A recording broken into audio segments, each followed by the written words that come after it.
Masih bersama saya Budiman Tanruja di Satu Meja The Forum. Mbak Irma Caniago, isu ini sudah cukup lama ya, sejak April sampai sekarang kira-kira 3 bulan gitu. Bagi Mbak Irma dari Nasdem, ini isunya akan diselesaikannya gimana ya agar tidak kayak terus terbawa sampai kapan entah kapan gitu. Kalau saya terus terang berpegang pada keputusan yang disampaikan Ketua Umum kami di media terkait dengan pemakzulan. Nasdem menyampaikan ketidaksetujuannya, satu, karena tidak ada dari 5 syarat yang dipersyaratkan itu dilanggar, itu satu. Nah yang kedua, kami berpegang teguh kepada restorasi Indonesia. Restorasi Indonesia. Bahwa kesejahteraan masyarakat, keamanan masyarakat, ya, ketersediaan lapangan pekerjaan yang cukup, akses pelayanan publik kepada masyarakat itu jauh lebih penting daripada untuk ngomongin soal politik praktis, gitu. Jadi kenapa Nasdem tidak mengambil kursi menteri? Karena kami tidak ingin memberikan role model bagi semua partai politik, gitu ya. Jangan mendukung karena kursi. Kami mendukung pemerintah hari ini karena kami ingin pemerintahan ini berjalan dengan asta citanya Pak Prabowo menuju Indonesia emas. Itu yang kami dukung, bukan sekedar kursi menteri. Karena kami dulu berlawanan. Kalau kita sudah berlawanan tiba-tiba kita minta kursi menteri, aneh ya. Waduh, baik bahaya juga kita. Bang Doli, jadi tadi selain harapannya adalah segera dibacakan dan kemudian fraksi kemudian menyatakan sikap dan kemudian case close, atau gimana bayangan Bang Doli agar isu ini bisa segera selesai dan berhadapan dengan masalah nyata di Indonesia? Saya kira kita semua harus menyadari, memahami bahwa Indonesia ini bergerak maju. Ya, sistemnya sudah mulai tertata, baik itu demokrasi maupun hukum kita gitu. Nah, ini juga harus didukung oleh komitmen kita untuk tertib terhadap sistem dan hukum yang kita bangun gitu. Nah tadi cerita misalnya bagaimana pada saat Pak Habibie dulu mundurkan diri, atau Pak Harto mundurkan diri, Pak Habibie naik gitu ya, terus kemudian Gus Dur di impeachment. Nah pengalaman-pengalaman itu kan membuat kita membuat sistem yang lebih baik.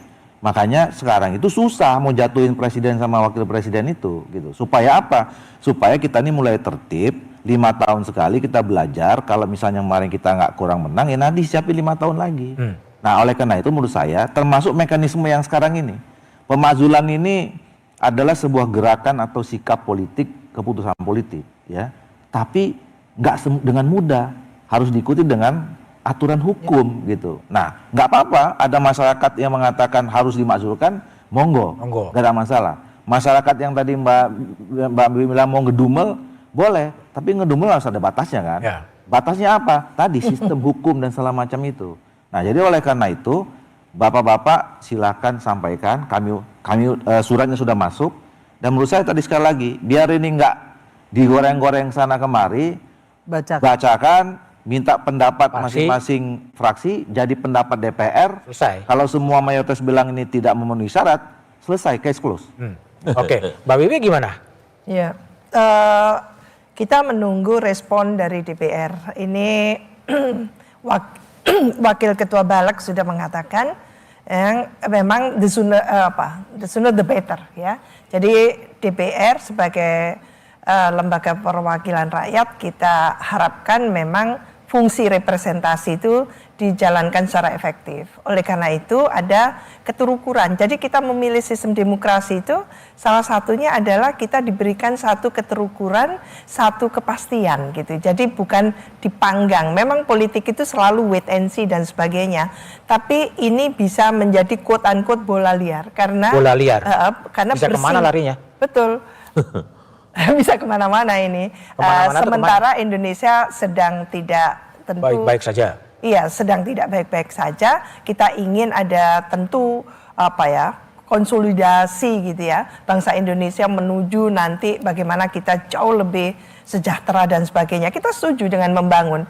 Tapi tidak boleh juga kita ignorant gitu ya. Seolah-olah kita itu fine-fine saja. Kita harus membenahi yang kurang bagus tadi itu dengan memberikan pelajaran bahwa kalau dipaksakan kehendak itu ternyata akan muncul belakangan yang menjadi bumerang bagi perjalanan satu politik kita. Nah ini kan instabilitas politik bisa shaky dan nanti akan delegitimasi terjadi kalau terus-menerus tidak ada respon. Nah ini yang kita harapkan, respon itu ditunjukkan, bukan berarti bahwa kita memaksa-maksa, tapi memang seperti itu.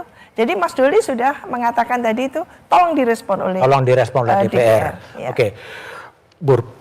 Prof Burhan, jadi kalau manuver dari Forum Purnawirawan TNI, tentunya sepengetahuan Presiden Prabowo ya? Saya kira Presiden Prabowo dengan banyak mata dan telinga pasti tahu ada manuver semacam ini ya.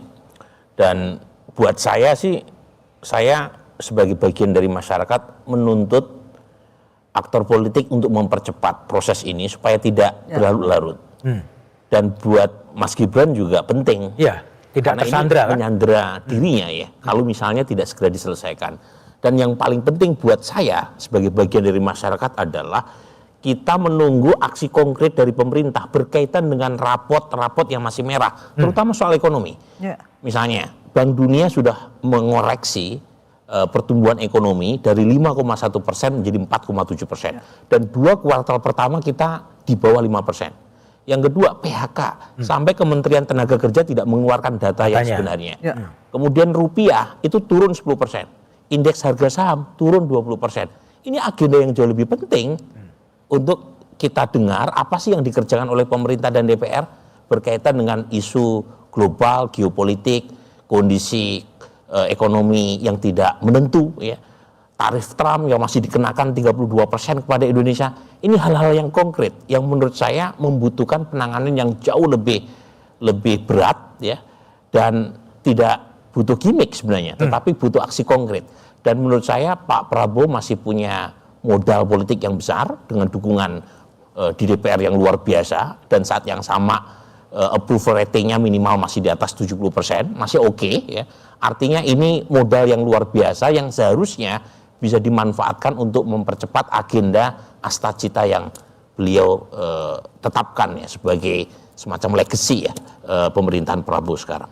Tapi artinya Presiden Prabowo kan juga bisa menginstruksikan atau mempersuasi partai-partai politik DPR untuk segera membacakan dan kemudian case close kan sebetulnya. Nah ini, jadi sebenarnya dengan posisi sekarang Pak Prabowo itu salah satu presiden paling kuat pasca reformasi. Bukan hanya dukungan di parlemen, tapi juga kemenangannya di 2024 itu 96 juta secara absolut, 58,6%. Bahkan secara absolut mengalahkan kemenangan Biden di 2020, Pak Jokowi 2014-2019, termasuk juga mengalahkan kemenangan Obama. Dengan modal sebanyak itu sebenarnya tidak ada alasan buat Pak Prabowo untuk gagal sebenarnya ya. Tapi lagi-lagi kita jangan sampai membuat agenda pemerintahan terdistract, dan kalau misalnya itu terjadi harusnya Pak Prabowo bisa kan bicara kepada partai-partai pendukungnya, mudah sekali memanggil Mbak Irma, Bang Doli, udah selesaikan. Ya kan? Tapi kenapa enggak ya? Nah, saya tidak tahu apakah belum ataukah kita masih menikmati drama yang tidak penting di DPR sehingga kita lupa bahwa ada banyak agenda yang belum selesai. Oke, kita baik. Tunggu Mas, kita tunggu DPR membacakan. Oh, tunggu ya. Kita tunggu. Oke, baik Prof Burhan, Mbak Irma, Mbak Wiwi dan Bang Doli telah bergabung di satu meja The Forum.